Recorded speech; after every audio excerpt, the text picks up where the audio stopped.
Good afternoon. Today is Monday, December 7th, 2015, and this is a meeting of the Glendale Water and Power Commission. Okay, before I proceed, President Hale will not be present. Roll call, Commissioner Camargo. Present. Commissioner Avanesian. Here. Commissioner Chan. Present. And Commissioner Lau. Present. Very good. Madam Clerk, if I may, before we proceed with the formal portion of the meeting, I'd like to say a couple of words about one of our fellow commissioners.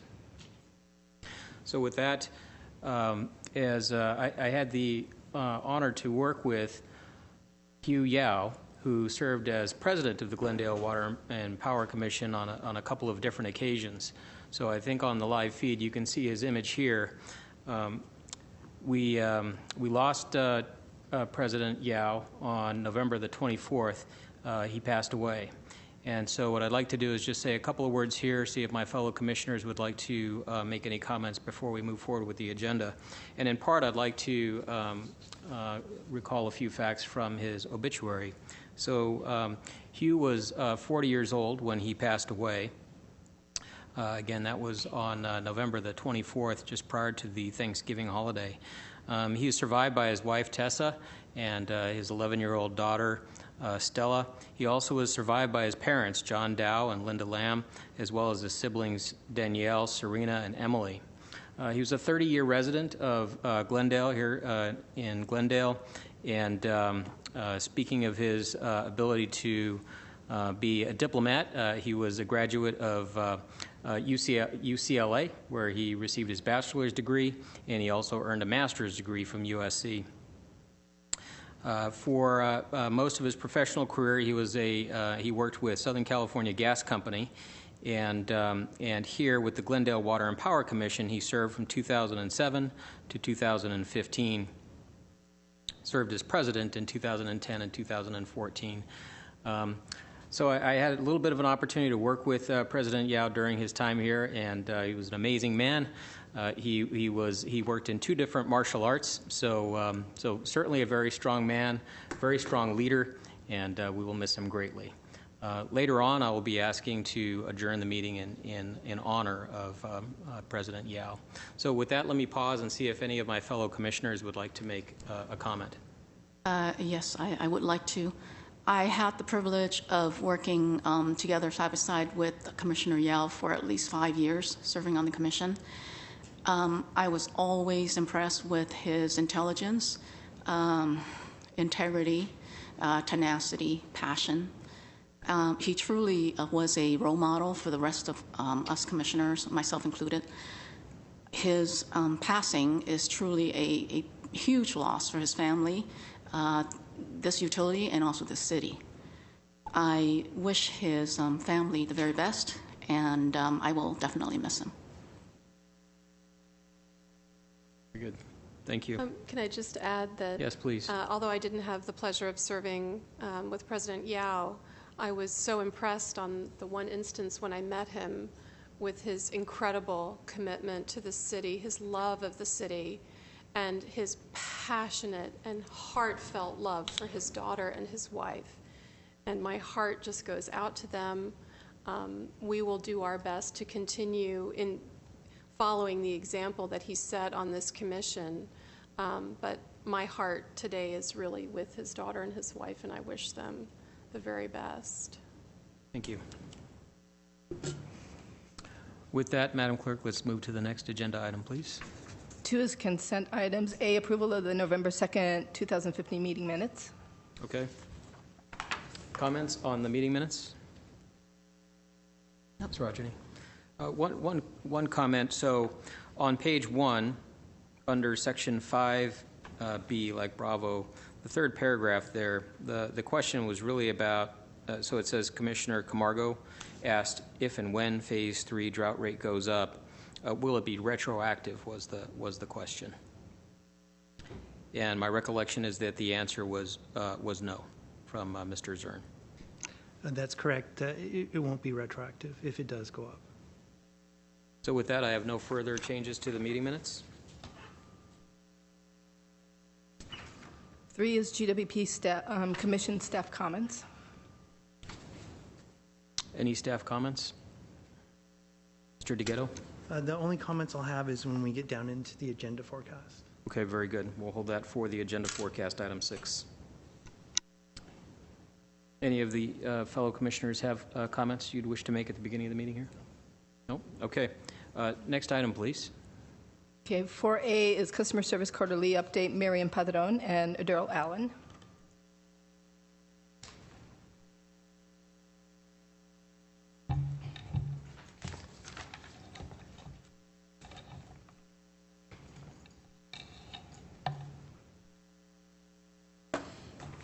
Good afternoon, Commissioners. My name is Daryl Allen, Operations Manager for the Contact and Payment Center. My presentation today is a depiction of the statistics for the first quarter. This first slide shows our total customer contacts, which is a combination of the telephones, counters, written correspondence, the IVR, which is our interactive voice response system, and emails. We project an increase in customer contacts by 2% from last year. Factors that have contributed to this would be the new residential projects, which has increased the number of new move-in transactions, in addition to high bill inquiries and payment arrangement requests. Also, the drought charge has added to the high bill inquiries. Since this quarter was within the high season energy consumption period, we had the peak alert notifications that advise customers to be more aware of their electric usage during an anticipated hot summer day. This also prompted customer contacts.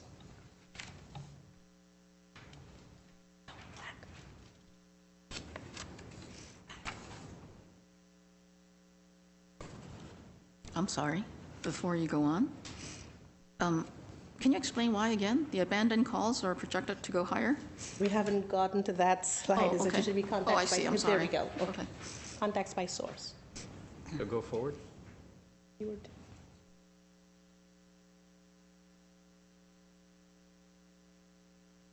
There. Sorry about that. Okay. This next slide segments our contacts by source. Projection shows our contacts over the telephone and the counter are anticipated to increase collectively by 17%. While the volume of our written correspondence and contacts through email seem low, these transactions do impact us heavily because they have to be processed in a timely manner within 24 to 48 hours of receipt. More of our customers are finding these methods to be quite convenient as opposed to waiting on the telephone for assistance. We're not always able to accomplish this timeline due to staff reduction and staff shortage. Payments that are processed by our cashiers at the counter are anticipated to decrease by 2%. This is a stepping stone towards accomplishing the targeted goal of reducing these contacts by 5% each year. And the IVR has a small projected increase by 0.4%. That's the slide I had a question on. So you're anticipating a lot more people, a lot more requests. That's why the calls, there will be more abandoned calls? Well, we have been getting a lot of requests. A lot of our volume has increased, and we're getting a lot of new sign-up requests and payment arrangement contacts, and that is what has triggered the increase in calls. Okay, and because you don't have enough people to answer them, there will be more abandoned calls. Right, exactly. And the target is 4%. Yes, you Okay. passed it.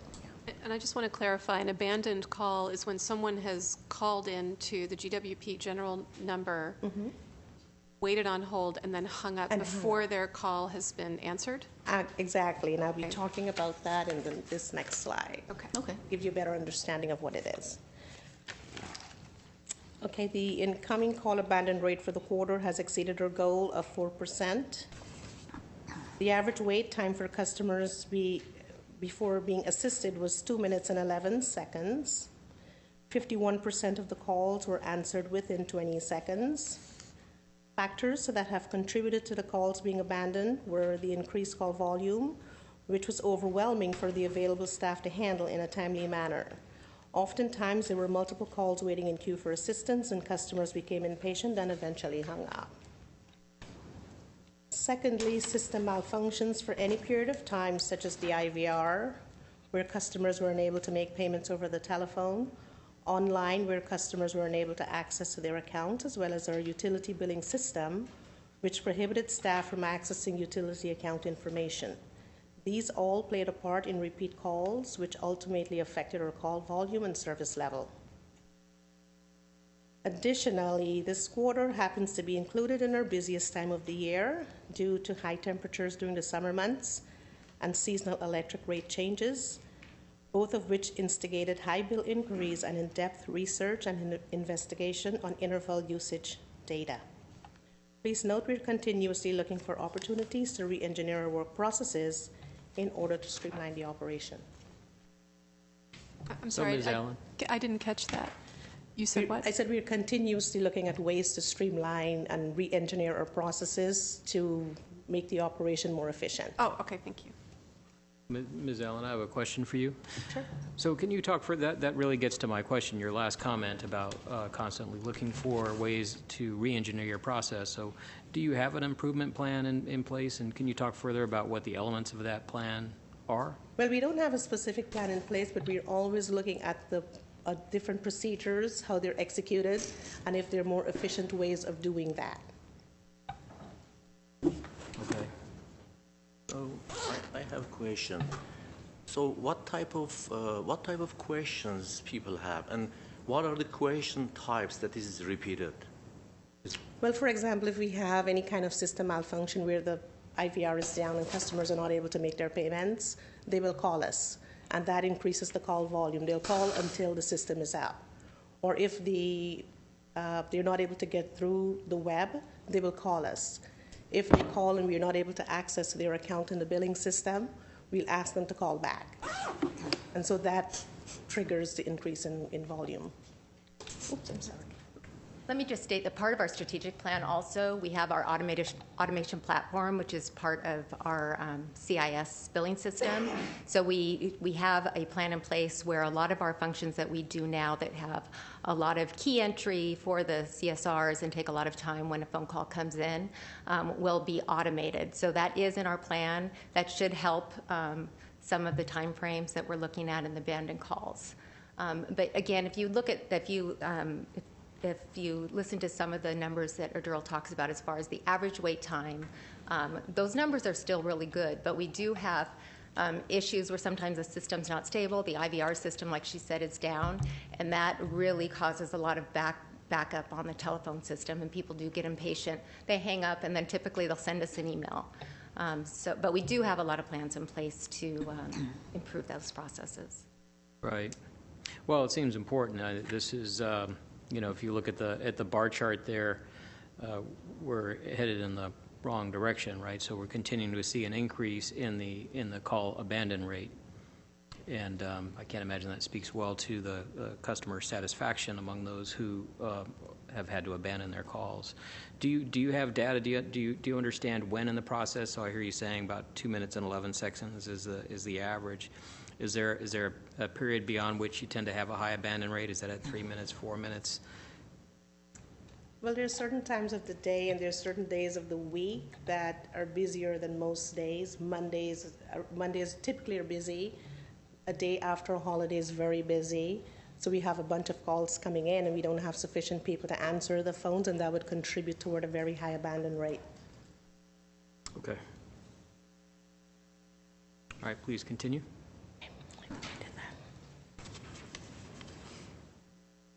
I think I did it all. The next one, okay. The average telephone handle time for the quarter has decreased slightly to 6 minutes and 33 seconds.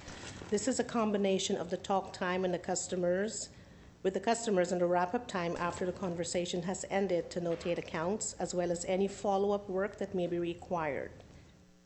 Nevertheless, staff is addressing more complex issues that require extensive research, analysis, and informed explanation for customers' ease and understanding. Some of these issues are high seasonal electric bill inquiries caused by the seasonal rate change and high energy consumption, as well as the drought charge. They're also utilizing various tools that are available for assessment, which could be time-consuming, such as the IEE system, which manages the meter information and shows interval data that helps to explain customer usage patterns. Then we have the Water Insight Portal, which is designed to encourage more conservation among residential customers. Additionally, contacts pertaining to the home energy and Water Insight reports, both of which reflect usage comparison to similar homes, and leak alert notifications that inform customers of possible leaks. These do engage staff in lengthy discussions, which in turn requires in-depth research.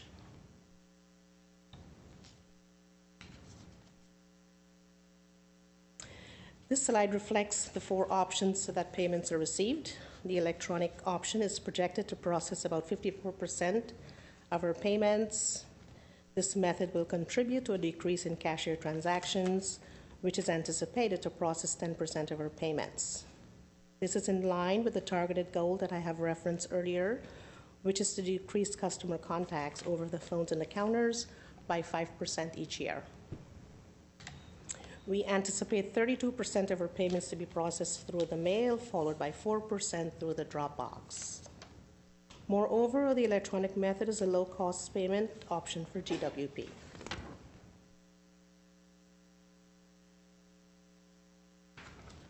Pay Near Me is the most recent payment option that is available to customers. Payments can be made in cash at 7-Eleven stores 24 hours a day. The processing fee was recently reduced from $2.99 to $1.49.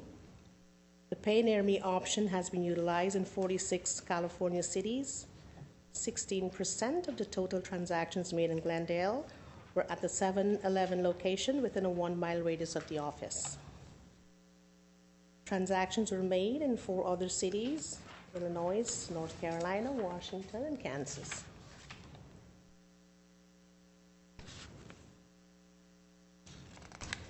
Usage of this payment option has increased incrementally. This process is almost instantaneous because we receive transmitted notifications as soon as customers make their payments. Continuous increased usage by our customers will definitely contribute to a reduction in the number of counter and drop box payments made in our office. Though the numbers seem low, usage continues to increase, and most importantly, there is no incurred cost to GWP. Sorry.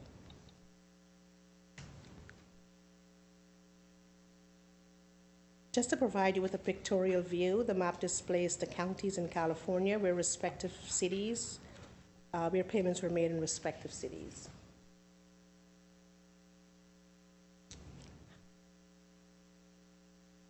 This map displays the 4 other states where payments were made, showing how convenient of an option this is, not just in California, but across the country.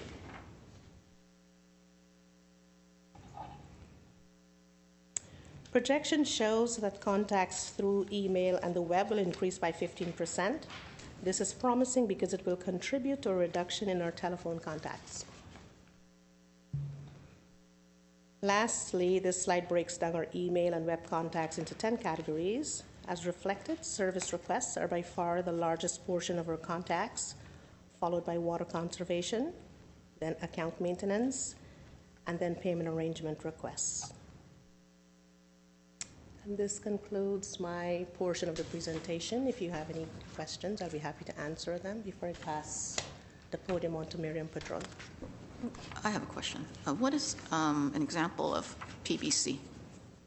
That's a public benefit charge. Charge. So people call asking about why they're charged that, or these are the calls on that topic, right? 2%. I don't think I mentioned PBC, but PBC is a component on our bill, and customers do call and ask for definitions of what the PBC charge is. Okay, so they call and ask for definition. Yes. Okay. What is it? Okay. And what are, give me some examples of what service requests are. Service requests are customers moving in, new customers moving into the city, or customers are transferring from one address to another, or they're calling to discontinue service. Has there been an uptick with the new building in downtown? Definitely. So some of that is, we just have new residences in the city Absolutely. generally, so people are Yes. moving in and they're contacting you to arrange service. Service, absolutely. Okay, well, that's good. That's new business, right? Yes, absolutely. So I'm just curious, with payment arrangements, it's 13% right now? Well, it's 13% of the contacts we receive through email, yes. Right. And is that very different from like last year, let's say? I would say yes. The quantity is increasing. Customers who are having a difficult time paying their bills within the stipulated time frame would call us, and we would set up a payment arrangement for them to pay at a later date, yes. So it's increasing Yes. in time? Yes. Okay. And have we come up with new plans or new ideas or new programs to address that? What is our position? As Tanya mentioned, we're always looking at ways to automate our processes. So if we can enhance the functions that can be executed online, this would probably help our customers to make those arrangements independently, as opposed to having to contact us to do it. Really?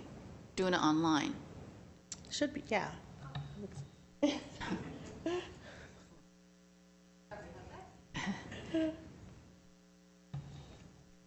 Let me just clarify. I think you may be asking a different question than how we're answering. So one, this is the number of payment arrangements just for email. And we have about 23,000 payment arrangements that come in per year. So what Adril's talking about is, do we have a way of automating this? And we have been talking with other utilities about self-service, and it's a very generic number of days you can extend your payment. So, looking at kind of a very generic credit score that customer may have, so that, yes, they can automatically do it or not.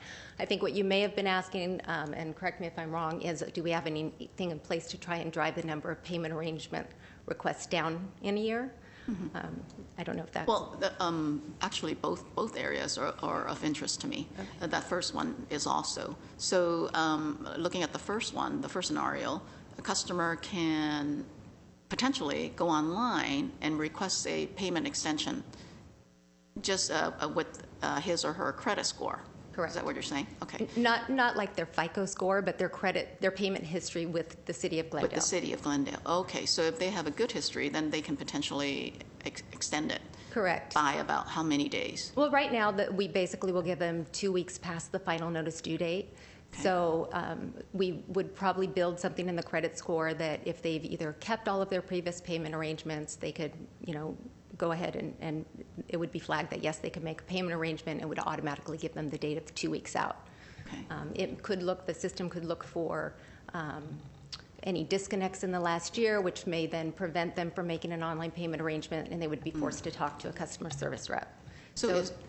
I'm sorry, when I mentioned the automation platform, that is part of that plan where we have to actually build a scoring system within the system, and then the next step would be to actually be able to offer it to the community.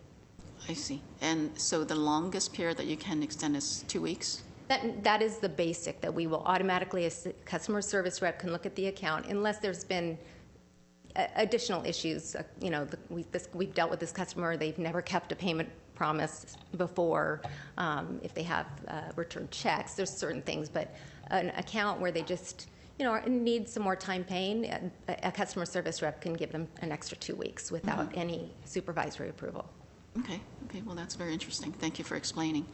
The other part, yes, my concern was, do we have programs or ideas in place to assist, for instance, the low-income families that are increasingly requesting payment arrangements?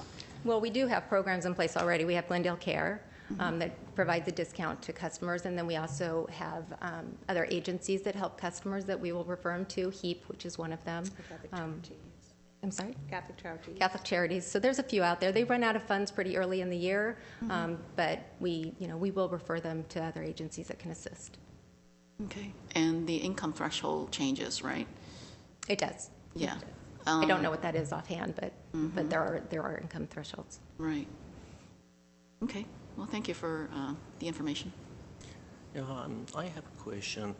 If it is possible to categorize the type of the questions that people have, maybe with the program we can have typical answers, and somehow through a program to educate people.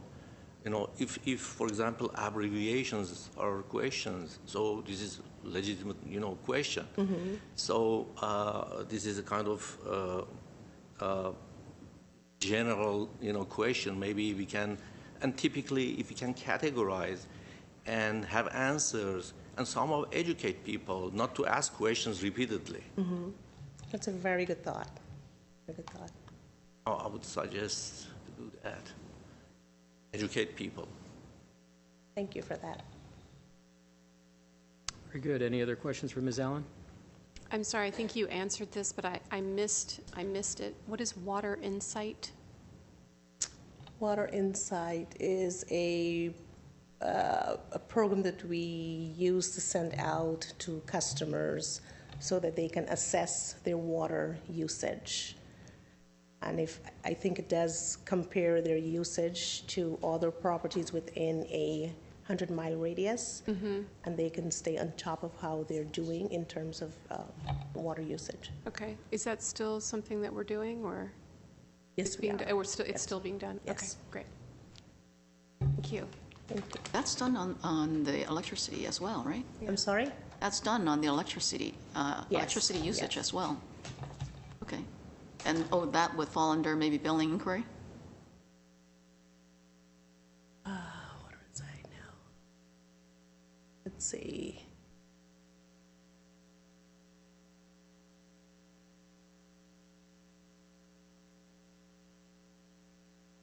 Probably under billing inquiry, because when they get the report, And if they have any questions? yes, if they have any questions, of course it affects the bill, and then we'd have to do some drilling down and looking at how they're using the electricity, and then it's encompassed under billing inquiry, yes. Yeah, okay. Thank you. Thank you. Very good. Thank you very much. You're Madam Clerk, next topic.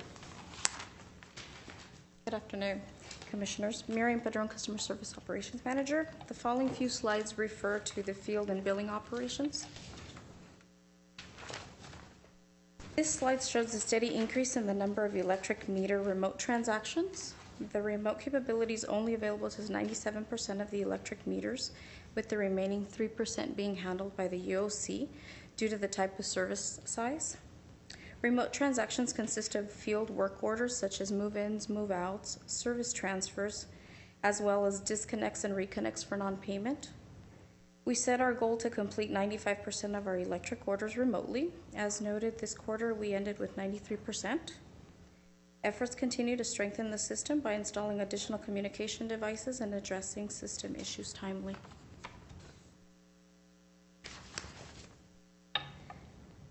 Customer service continues to sustain low levels of truck rolls and mileage with the increased amount of remote orders completed. A few reasons for truck rolls include water customer service requests, such as addressing customer side leaks, move-ins, move-outs, and remedying communication issues, such as detached cables or sheared cables. The projected increase in field work orders is attributed to a 20% increase in move-ins and move-outs that was covered over in the last quarter. And my last slide, thank you. This covers billing exceptions. This slide shows the number of account exceptions worked manually due to variances in usage as well as non-communicating meters. The slight increase in exceptions can be contributed to our successful water conservation efforts, which result in lower water usage alerts along with higher electric usage due to the warmer summer. Our goal is to reduce exceptions 20% every fiscal year starting in June 2015. This past year's reduction was 10%, therefore falling short of the target. Efforts continue to reach this goal by adjusting our exception parameters, taking into account these usage patterns while also making modifications to our system, and by removing unnecessary accounts from the exception process, and timely addressing any meter communication issues. And this concludes the customer service presentation. Do you have any questions? Questions? Hearing none, thank you. Thank you very much.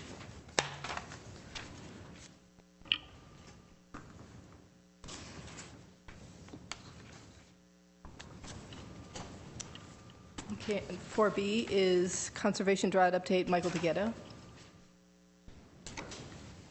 President Pro Tem Camargo and members of the commission, I was going to give the December drought update, and it's a little bit different this time. One thing that happened in November was the governor extended his emergency executive order mandating restrictions through October of 2016. So it was originally set to expire in February, with some caveats that the reductions are going to pend conditions in January, basically snowpack conditions. And in addition to that, the State Water Board's also considering some permanent restrictions. So there's a lot of discussion related to that about, I guess, capturing some of the cutbacks that have happened and keeping them in place statewide. So as a reminder, Glendale's restrictions are mandated to 20%, and that's through February of 2016. And basically, as we've talked about at each meeting, Glendale's conservation has been great from June up through October, and everyone's really done a good job on cutting back. And what happened in November is conservation slowed down a lot by a percentage-wise, and I've talked about that a little bit before related to usage in the winter months is normally lower. So the percentages can take a big swing. And what I wanted to show was, so here's my report for October data, which is what we've reported to the state already. And again, even through October, it was a 24.5% reduction compared to 2013, with our cumulative average from June getting down to about 25%. So I've done a projection for November, and this is kind of the side of the slope that we're on now. So I'm showing a projection of 14.5% reductions in November. So that makes our cumulative amount drop off quite a bit. And when we first started this, I would show winter months kind of on the front end. And I don't if you remember, some of those months were very small, and I think even in January of this year we were actually a little bit higher than we were in 2013. So, and so I have a couple of points to cover related to this. Really, what everyone needs to do in the winter is reduce watering, and maybe reset their irrigation controllers. Maybe I think everyone did a great job in the summer, getting everything finally set to 2 days a week. But now maybe it needs to be less than that, 1 day a week or just as you need it. So it's time to go out again and take a look at your controllers. The other thing to think about is before you go out of town, if you're going to go on vacation, you might want to reset your controllers as well. Look ahead, see if there's going to be rain, turn them off or turn them down quite a bit. Only water when you need to water. And again, when it's raining, don't water when it rains, and don't water for 48 hours after it rains. I think, for a long time, even in the 70s during the energy crisis, it's, when you leave a room, turn off the lights. And I built that habit, since I was a kid. And I think people need to get in the habit of thinking, oh, it's raining, I better go turn off my sprinkler controller. And maybe that's not something you see or think about every day. And again, so we're in phase 3, which is 2 days a week, Tuesday and Saturday, but likely you don't need to water that much at this point. And to give some updates, and we talked about this last time on our enforcement activities. Again, we've got our anonymous reports where we send out some first warnings, second warnings, third warnings. Our water enforcement staff have, in October, ended up issuing 79 warning notices that could lead to a citation. And then our AMI system generated 16 leak letters. We made 42 telephone calls to customers related to leaks that our system is indicating there might be a leak, 39 field visits, and then some automated email leak alerts, about 517. So for the month of October, we ended up issuing 8 citations. And those are first citations, which are $100. And as far as that goes, all but one person, as far as we can tell, kind of got the message and is now following the watering restrictions. And we're still out on determining if the other person's got the message and if they're going to start complying with that. And staff will go back out and take a look at the time that we think maybe they're watering outside of the restricted time frame. I appreciate that comment, if I can. So, at a previous meeting, it was one of the questions that came up was whether the citations have the ability to influence behavior, or if it's simply, some folks might view it as the cost of a green lawn. So I think I hear you saying this is among the 8 citations. With all but one, they seem to have made an impact. Those citations have made an impact on the behavior of those consumers? Yes, it has. And I think part of that is when we send the citation, we have a photo with a timestamp of when we saw them watering outside the right time period or on the wrong day. And I think even with other agencies, a lot of times it's, if you have that photo, it's like, okay, I know I'm doing it, so I'm going to go ahead and change. Yeah, so it has worked. And then, again, direct folks to our webpage. And like I mentioned last time, this is a great time to actually plant the native plants, because in the fall and the winter, it gives them time to establish in the cooler weather and get that free precipitation. And then we still have some other programs and things you can look up on our website for conservation tips, other than calling our customer service department and increasing the calls there. So and that's really all I had this time. And I thought there was definitely some different information to go over. So now that we're getting in the winter, it's important still to cut back, and that's what our outreach is going to focus on. Good. Okay, I appreciate that. I do have a couple of questions, but let me ask my fellow commissioners first. Questions, comments? Not at this point.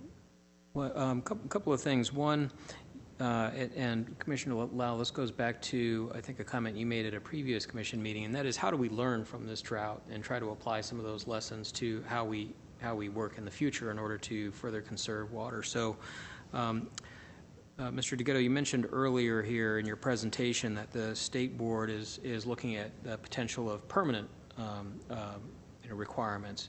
Can you talk further about what types of permanent changes are being contemplated?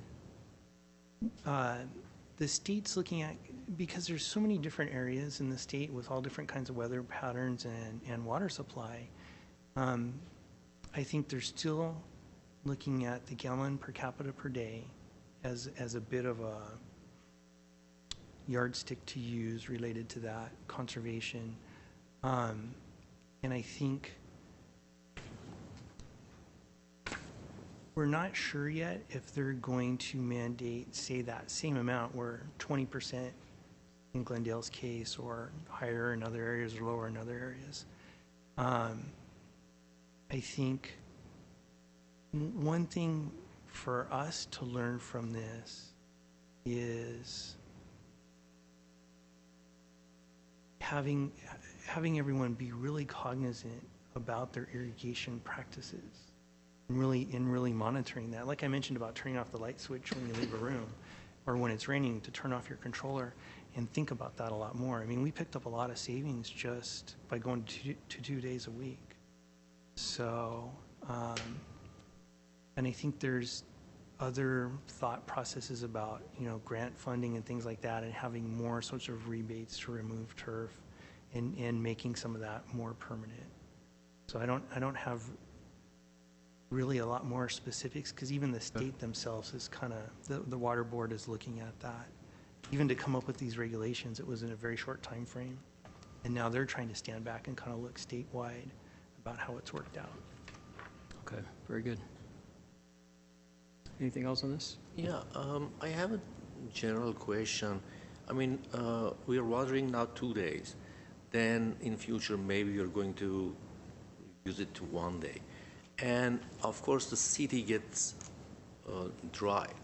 And is there any kind of ecological or environmental study what effect has got as far as environment is concerned, like insects, flowers, I don't know, ecological cycle. Does it affect to anything or not? The major effect is there's less recharge in the groundwater basins. We're using less water. If we're using less water outdoors, there's less water being used for recharge in the groundwater basins. But the basin's adjudicated and managed, so we monitor that and can apply imported water if we need to help recharge the basin, as well as doing more of like the low impact developments and things like that, and the green streets, which is related to maybe taking our engineered kind of asphalt, concrete environment, and in some ways turning it back to, even if there is precipitation, to capture more of that, have more of that percolate. So really the impacts, I think, on the animals and plants aren't that big because those are in more natural areas that aren't irrigated. Does that make sense? Yeah. Thanks. Any other questions or comments on this topic? Okay, next topic. Okay. 4C Strategic Plan Quarterly Update, April Fitzpatrick. Hello, President Pro Tem, members of the Commission. I'm April Fitzpatrick, Deputy General Manager of GWP, and I'm here today to provide you with an update of our strategic plan, which was implemented a little over a year ago. This plan is comprised of 20 strategic goals, of which there are 40 key initiatives broken down in 6 areas of emphasis. The first area of emphasis is customer engagement and satisfaction. The second is organization and structure. Third, grid operations. Fourth, technology and business systems. Fifth is power, water, and facilities. And the last one is financial performance and business development. The update is broken down for the first quarter in a scoreboard format. And the format of a scoreboard is a tool that we can use routinely to report our performance towards goals. So if you see the green, that means that we are ahead of schedule or exceeding our expectations. Yellow is we're right on target and we're meeting our expectations, and red is a no-no. We need to get with it and start doing our work. The first key area emphasis is, again, customer engagement and satisfaction, and there are 2 goals on the screen here that represent that area of emphasis. The first one being to consistently be in the 25% of the California municipal utilities in terms of customer value and satisfaction as measured by the CMUA. So we're doing okay. We're yellow, good sign. And also the second one is to integrate our GWP business systems and processes to increase efficiency and interaction to improve customer satisfaction. We're also yellow in that area. And on this next slide, you'll see we've improved quite a bit since 2013, actually 10 points. 4 points in this last year, and we're above the average for munis. That's outstanding. But before Thank you leave that slide, yes. must be very Please proud go of the back. achievement. Okay. Yeah, so the Slide 5. bar chart. Yes.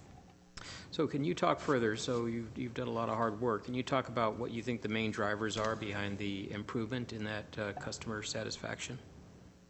I'll have to look to our business transformation and marketing administrator to help me out here. Excuse me. Okay, appreciate that. Craig Heenan, Business Transformation and Marketing Administrator. As April said, we had a number of key initiatives that we thought by implementing we would drive those numbers higher. And in addition to that, we've done a lot of marketing and that kind of work associated with the drought and other educational things.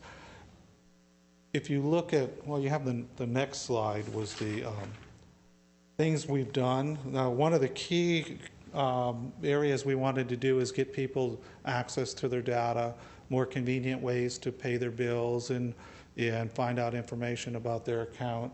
And this probably gets close to why your answer to your question. One of the key things was to have 10,000 residential customers have access to these through different channels by 2017. And we have our mobile MyConnect, which is the SUS app, and we have about 2,150 people registered in that. WaterSmart is the water insight that was mentioned before. We have 3,300 in there. The O-Power is for energy, electricity and energy savings and accessing your data. And it compares you to neighbors, just like the water insight. And we have 3,200 there. And then the SIVA frame, it's been a while. We've been promising this frame, and they're going out this month. So it took a little while to get the IT piece done. But we'll be installing 900 smart thermostats and additional frames in the next couple months. So I believe it's things like this that help. And other just the staff out in the community and promoting the utility and things like that, I think have helped too over the past few years. And if you looked at 2013, we had the electric rate process that went on for a couple of years around there, and you had water rates, and those, they don't help your image, but we're through all that now, so. The rate increases don't help, you're saying? No. So then one other comment before you leave the lectern there, and so that is earlier in this meeting we heard a report on the abandon rate, which we have a goal of about 4%, and we're up at about a little over 9% in terms of that abandon rate. So the abandon rate, of course, is a more narrow measure. But I guess what I'm hearing here is that abandon rate is not having a negative impact, or at least the other improvements are strong enough such that overall our customer satisfaction remains on the increase. I believe that's correct. We'll be doing further surveys in the next 6-8 months. We'll be doing probably another one of these residential ones, and we'll see. But it doesn't look like it has, no. Okay, very good. Thank you. I think Craig covered this slide. We can go on to slide 7, please. Could I just ask one question? What is SIVA? SIVA is the smart thermostats. It's a picture frame that's digital that also provides you with the live data as it's occurring in your home. So if you were to turn off a light switch, you would see the change in usage. So does it also have the option to, does it interface with the GWP system in such a way that if GWP sent a signal, it could also curtail the usage in the home? Does it work with smart appliances that can turn off? Yes. Okay. So you can actually see the live data as it's occurring. If you were to start going through the house and turning off your lights or turning off a TV, you would see the change in use. So let's say I'm not in my home, but the air conditioning is running. It can send a signal to turn it off while I'm away, or it has that kind of... I'm not familiar with that level of detail. Commissioner Lal, yes, it does. It has that kind of that two-way communication where you can control things in the home. And like Ms. Fitzpatrick had said, you can see it happen real time. That's amazing. As you're looking at the display, but I don't know if you could see it remotely. Yes, as you part can. of the app. You can. Okay, when you log thank into you. the app. Yeah. Okay, Fantastic. thank you. Thanks. I learned something Thank you too. very much. Thank you. This next slide is the key emphasis area, organization and structure. The first goal here is to increase capability for the organization to be more proactive in decision making. We're doing okay here. The second one is to develop an organizational workforce whose skill sets are aligned with achieving the organization's strategic vision. That's due in June 2009, and we're moving towards that. The third goal is to ensure that the strategic plan is integrated into the organization's structure in areas that are fundamental aspects of the organization, such as culture, structure, role definition. One thing that we've done on a citywide basis recently is roll out a new employee evaluation, which is in our effort to streamline processes citywide and simplify the evaluation process for all.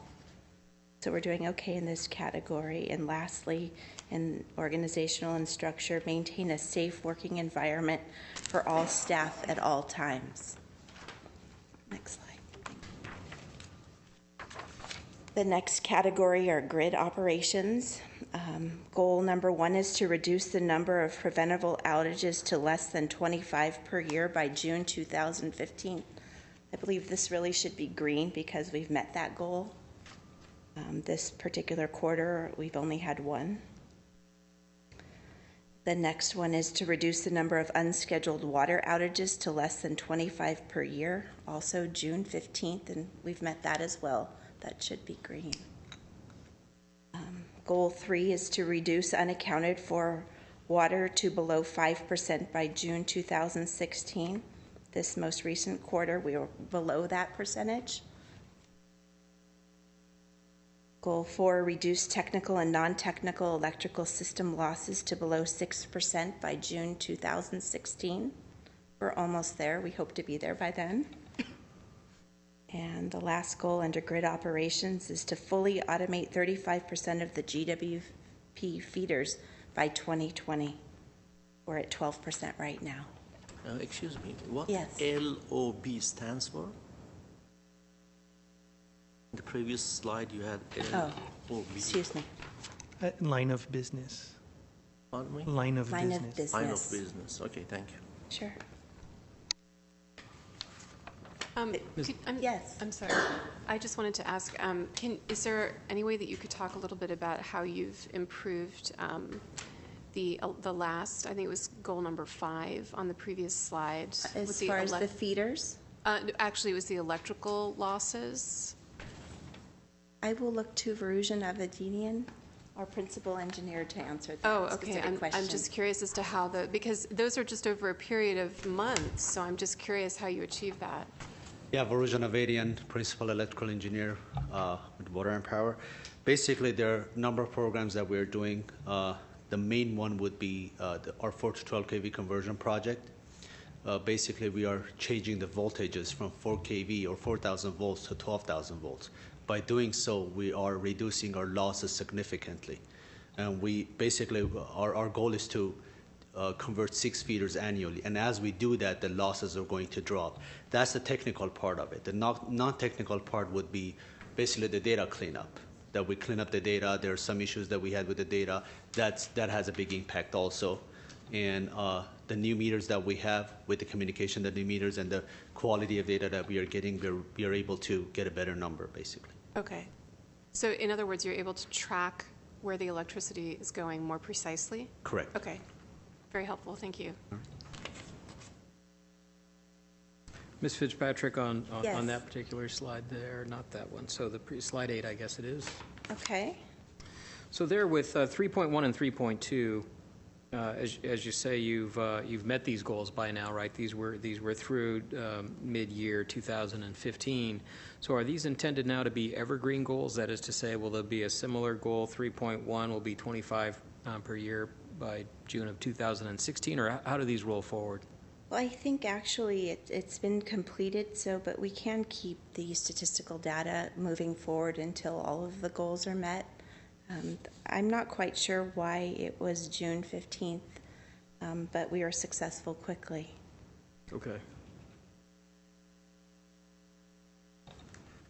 President Camargo, and I would add to that, some of these are, say, a total for the whole year. Right. So I think, we're using yellow as to say we're in process.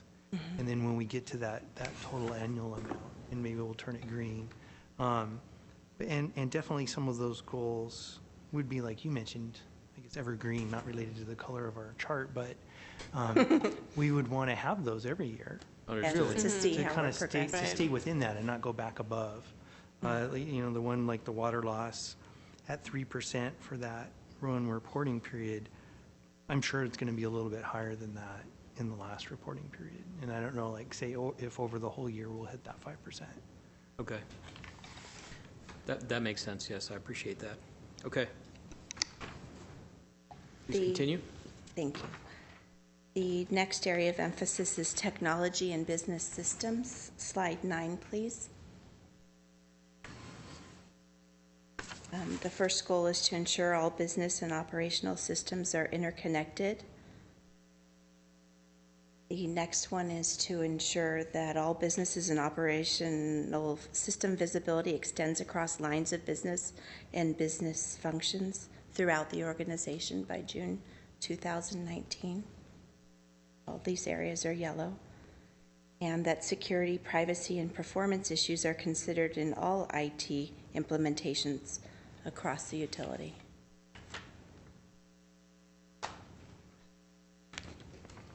And as part of this, there are many key initiatives that are comprised of these goals. And just to hit on a few of the projects that we've been successful in completing this last year is the WaterSmart implementation. The SUS mobile app is that app that you can load on your smartphone and look at your utility bill and pay your bill with a credit card.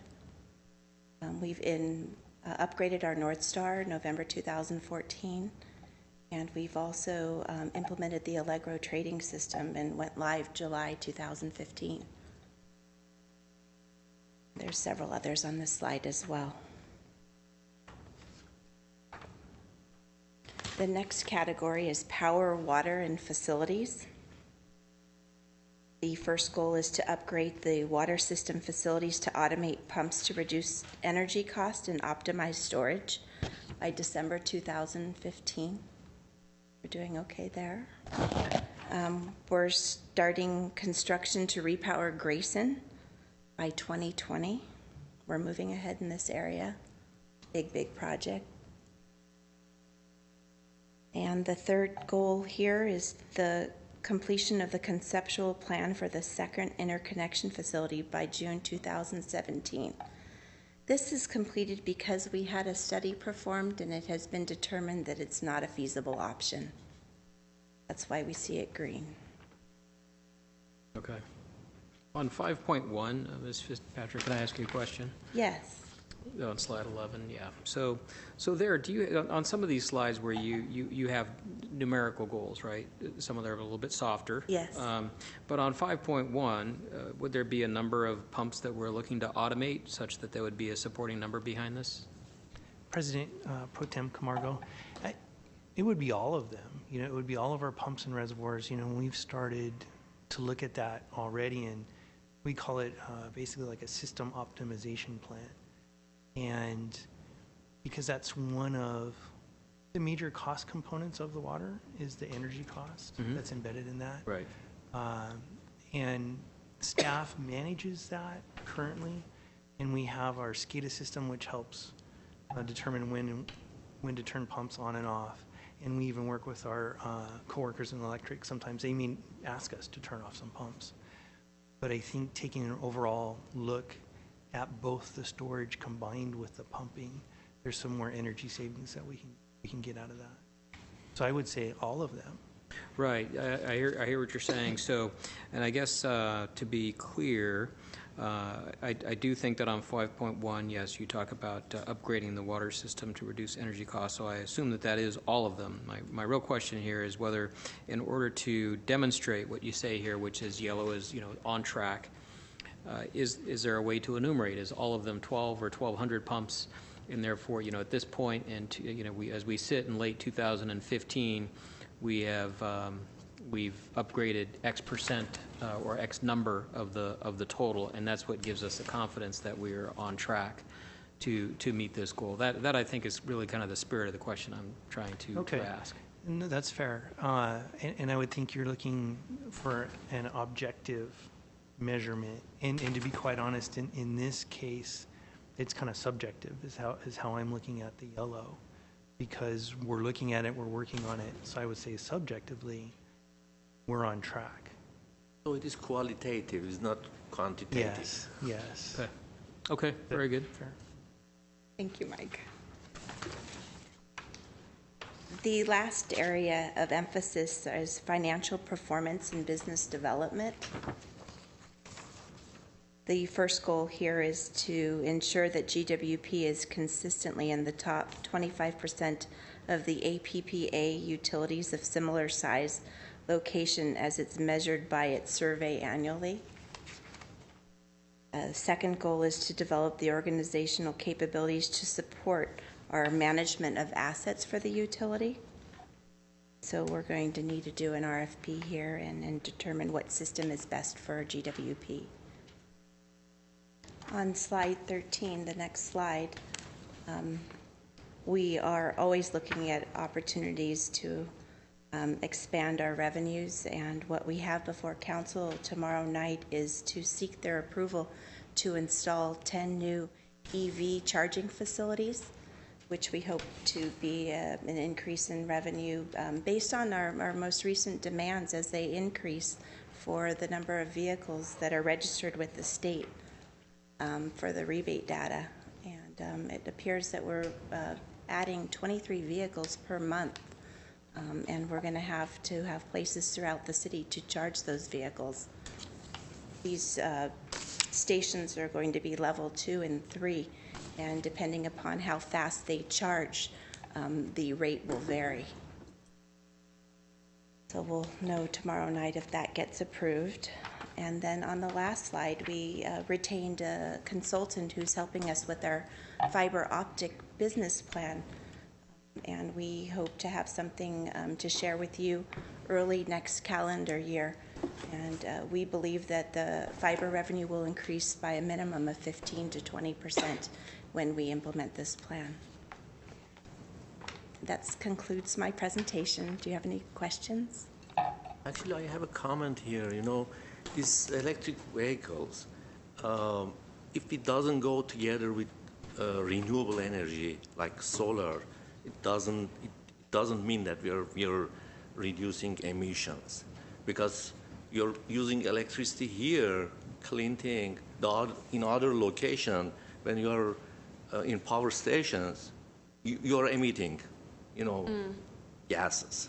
So if it doesn't go together, I saw one plan that people that they have electric cars, they have solar system as well. So they charge their car by solar system. So that makes sense. If you don't have solar and you're using only, increasing electrical vehicles, doesn't mean that we are reducing the bad gases, emissions. Commissioner Evanesian,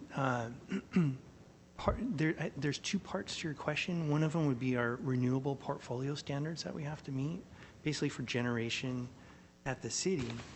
But then the second part of it is related to putting in these charging stations for vehicles to charge here. And it's kind of two sides to the equation. One would be our demand, our system demand, which has been going down with like behind the meter solar installations and just conservation in general. So by installing those charging stations, that's actually helping to levelize our demand to some extent, and having, I guess, another use of the power within the city.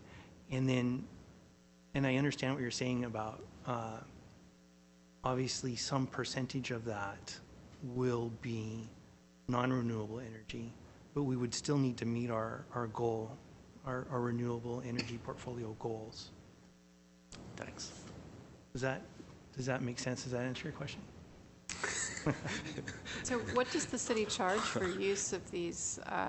You were describing them as level 2 and level 3, I think? We have a pilot program with 2 recently installed in our city hall, and I'm sorry I don't have the council report. It's a percentage. Level 2 is a little less expensive because it's 240 volt, whereas level 3 is a higher voltage, faster charging at a higher rate. Okay. So you're literally paying for how much power you're getting. Yes. When you plug in. Yes, and how fast that power recharges your vehicle. And I would add to that question about, we've got a couple of Nissan Leafs that we put this marketing kind of wrap. It's like a decal, I guess, a wrap. You can't miss it throughout the city. And our logo on that is, basically I run on local power. because it's true, right? Well, we charge those vehicles here. This is local power where we, meet our renewable standards. So. One more question. So I don't know if this is for you, Ms. Fitzpatrick, or for someone else here with the staff. But so there's clearly some great work going on here. I see a lot of yellow, some green. That's all very good. My sense is that there's quite a bit of work that goes into some of these, and there are, again, going back to an earlier comment, some of these are a little quantitative, some are qualitative, maybe a little bit softer, particularly for those that are more, I guess, qualitative than quantitative, such as on the organizational structure, right, and moving to create a more nimble organization. Is there a report of some type, that you use to track your progress against the strategic plan that would give perhaps this commission and to the degree that folks in the community might care, the ability to post that type of a report to the website for their awareness? Is there a more detailed report on how you get to the statusing of some of these more qualitative?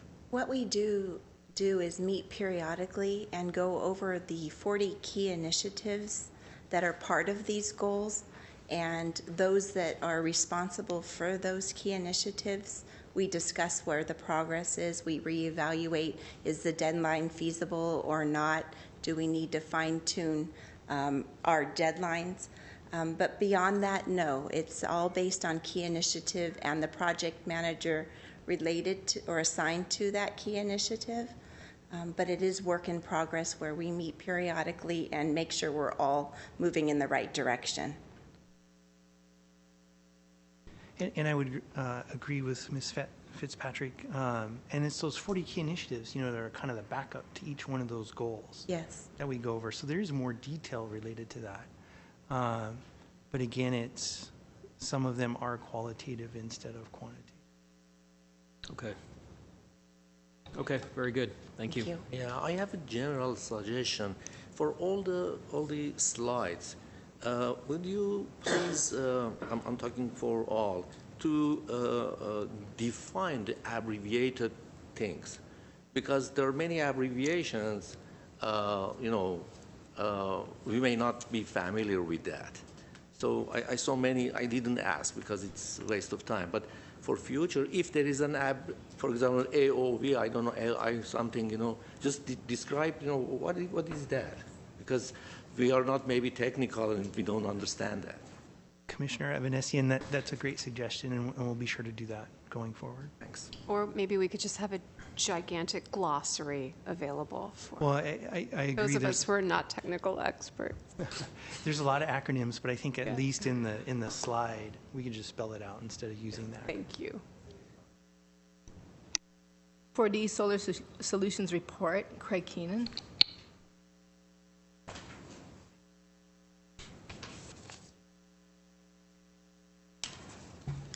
Mr. President, Commissioners, Craig Keenan, Business Transformation and Marketing Administrator. And you had asked for an update of our Solar Solutions program. This is pretty much the same report that we gave to City Council in September.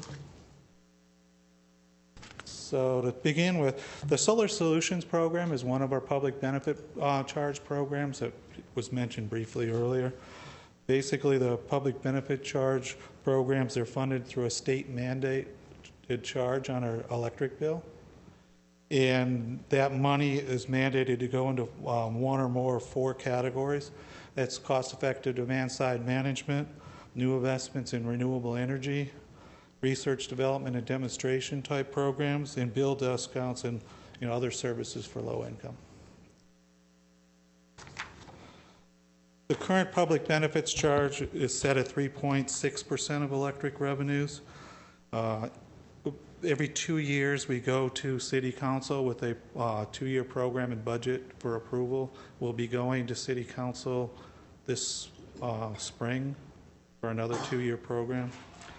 Generally, the average budget is between $6 and $6.5 million. The breakdown of that budget, about 8%, it goes to administration. Past couple of years, about 38% have been for low-income programs. That's like our Glendale Care program, And we have discounts for medical equipment and some bill support. We have energy efficiency programs. That's about 24% of the budget. In renewable energies, 26%. In RD&D is about 5%. So SB1, the Senate Bill 1 in 2006, is what created the Solar Solutions Program, as it is now. We had a program since 2002, and you'll see that later, but the state got involved in 2006. And that was to encourage California to install 3,000 megawatts of solar systems on homes and businesses by December 31st, 2016. And it mandated that all public-owned utilities to adopt, implement, and finance a solar initiative program by January 2008.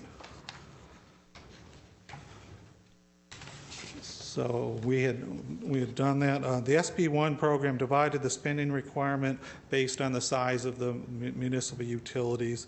Glendale's spending cap was estimated at $15.2 million. And so the way we had done the program, we had decided we would budget with a $1.5 million a year for 10 years. And this was a spending cap. It wasn't a requirement that you spend that, but you had to spend up to that as long as you met demand.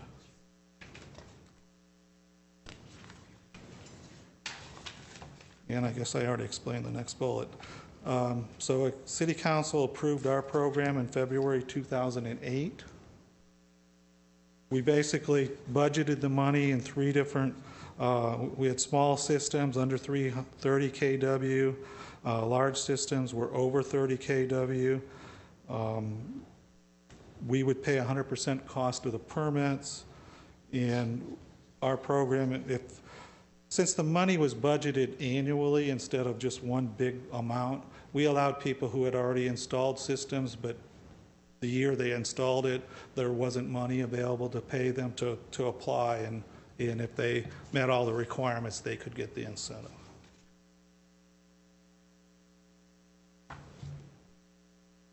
So the SB1 mandated that your rebate incentives decline by 7% a year through December 31st, 2016. Incentive payments for residential and small business, 30 kW or less, was $1.20 a watt in this fiscal year. We provide additional incentive if they gave us the green power rights. It was, I think, about 30 cents more per watt this year. And, yeah, it was 30 cents. My memory's pretty good. Actually 30 cents. Selected stats. So since, like I said, we had a program since 2002. So if you look at the amount of money we've spent through June 2015, about 70% or $7 million was on residential, 14% or $1.3 million on small business, 12% or $1.2 million on large business, and then we always set aside some money for affordable housing. If the city was doing an affordable Habitat for Humanity or something like that, we would pay for those systems. The distribution of installations since 2002, 91% or about 500 were residential, and then it goes down from there. There's 548 installed since 2002 through June of 2015. The average size of the systems, residential is about 4.4 kW, small business 12.6, large business was 94, and affordable housing is 43. Now the Habitat for Humanity were like 2 kW, but there are some larger affordable housing complexes that were put in that we put systems on or help support those systems. The average incentive paid since 2002, just under $14,000 to residential, $36,700 to small business, in large business, $300,000, and almost $61,000 for affordable housing. This shows you over the years the installations, and we started out in 02, 03 with 5, and it was just a small number. But then you can see when SB1 kicked in, and there was a lot of marketing and other things from the state and other utilities, then the numbers continue to rise. Are these, I'm sorry, are these residential systems? All These are systems? total systems. Okay. So I'm sorry, how come it goes up and down in this? I mean, in some years it is less than the other one, and Well, our incentives were different amounts in the beginning, and people were not that receptive to the systems. They were a lot more expensive in 02, 03, and it wasn't until the past few years that the cost of the systems declined, and then they developed new ways for people to pay for the systems, lease back kind of arrangements and that kind of thing. So it became more, they're still expensive, but more affordable for people to install them.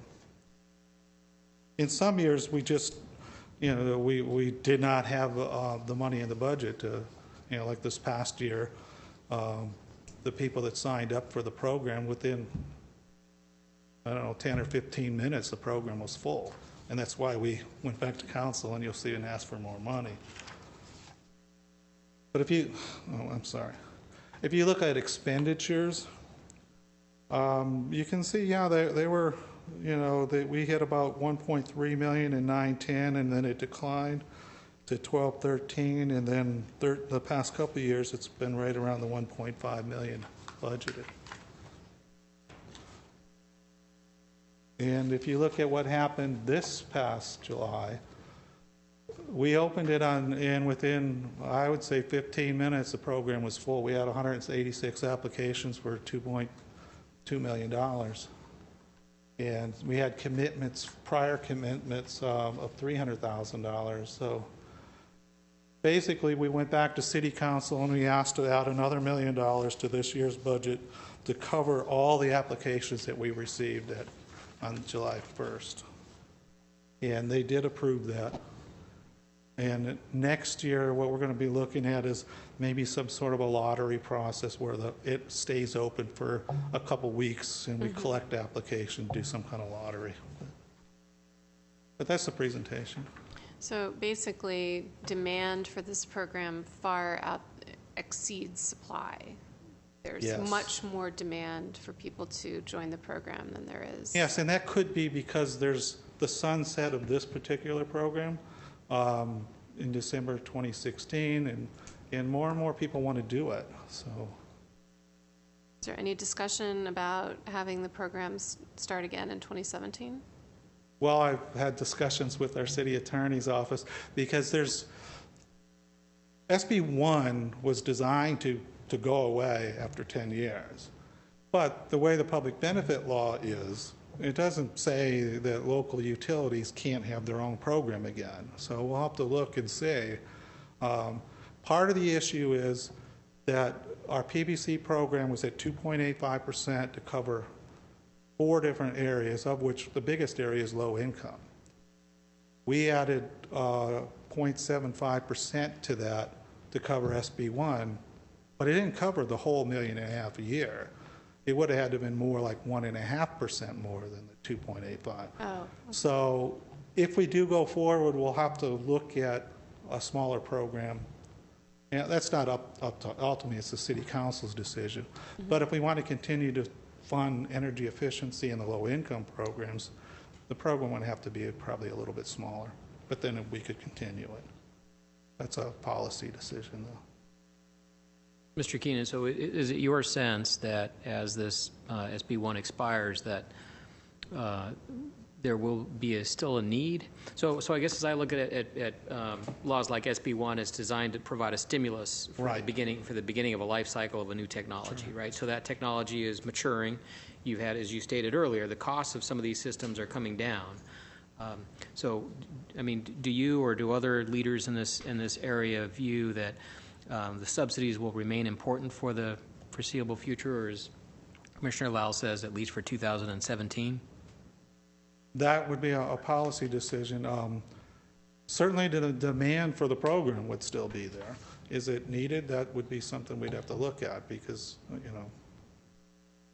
people that are putting in these systems can afford them. So, I mean, We'd have to look at that, particularly in light of, there's, the city council had mentioned when I presented this that they would like us to take another look at low-income programs. So if we have to look at increasing those subsidies, the money has to come from somewhere.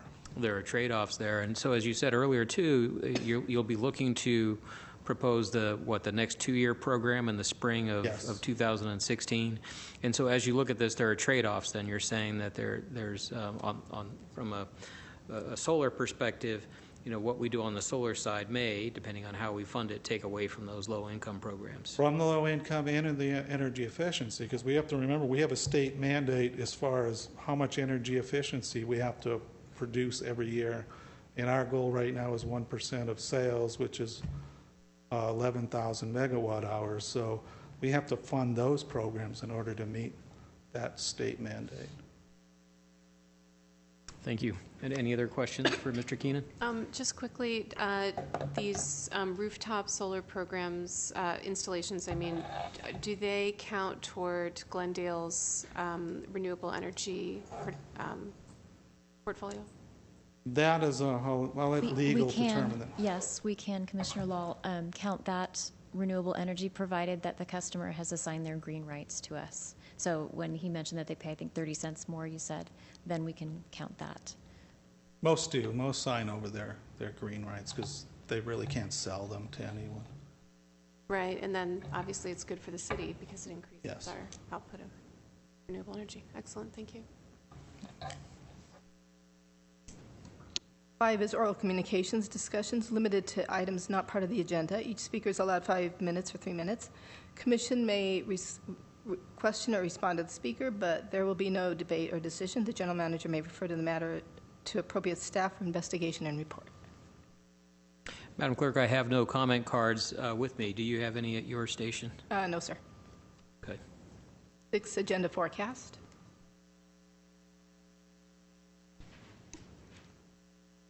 President Pro Tem Camargo, Yes. I'd like to suggest, well, first, I'll mention our meetings canceled January 4th due to the holidays. And I wanted to suggest adding another drought update to the February 1st meeting and a legislative update. Okay, drought update for the February 1st meeting as well as the legislative update? Yes. Yes, and then in the May meeting, I wanted to suggest adding another customer service quarterly report, because we'll have time after kind of the close of the quarter to put that together again. Okay. Now, on the drought, can we have, we do have later in the year, so in where we have the drought update, the rate update as part of the drought. So, I really kind of like to see the two of those together. My concern is that as we defer an increase in that rate, that we may need to defer upgrades to the system as a result of the lower income. So, as part of the drought rate update, just Right. an update, just a similar normal drought update about where we're at. So I suppose more specifically, my concern would be, I don't know that we've ever done had a briefing on the types of programs that we might be deferring as a result of the pushing off the drought rate that would be associated with level 3. We're still at level 2, correct? We're still at the level 2 drought charge. That's correct. So we're in 3, and we've deferred the implementation of the level 3 rate. So I would just get concerned whether we're deferring important work that later we may regret. I think as part of that drought rate update, we'll cover that. Okay, I'd appreciate the that. financial impacts. Okay, that'll be part of that. And then going back to the conversation here with Mr. Keenan, if we are going to the City Council in the spring of next year with a presentation on the public benefit program and budget, and then the associated matters of the low-income program, energy efficiency, all that. I mean, I'd like to be able to take a look at, what are the options as we weigh those elements. What are the options that we have, and because I'd like to be able to get to a point where we, as a commission, are able to endorse a particular option. Is that something we could do in that early 2016 timeframe? Yes. When should we slot that? In my experience, the PBC budget has typically gone in June. Is that about right? I'm looking at staff. May. Okay, so if it would go in May, then maybe bring it to the commission.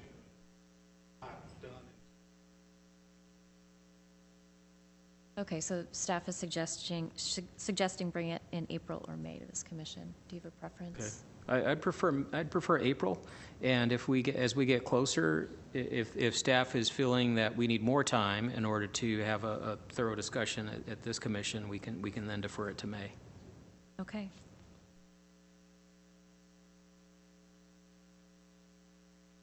Those are my comments. Mr. DeGhetto, anything else you wanted to add? Else. Nothing else. Commissioner Lau? Commissioner Avanesian? Okay. Okay, 7, adjournment. So with the adjournment, I would like to, going back to something that we discussed at the beginning of this meeting, I would like to make a motion that as we adjourn this meeting, that we do so in memory of President Hugh Yao. I'd like Have a to. second? Yeah, I'll second the motion. All in favor? Aye. Very good. This meeting is adjourned in honor of President Hugh Yao.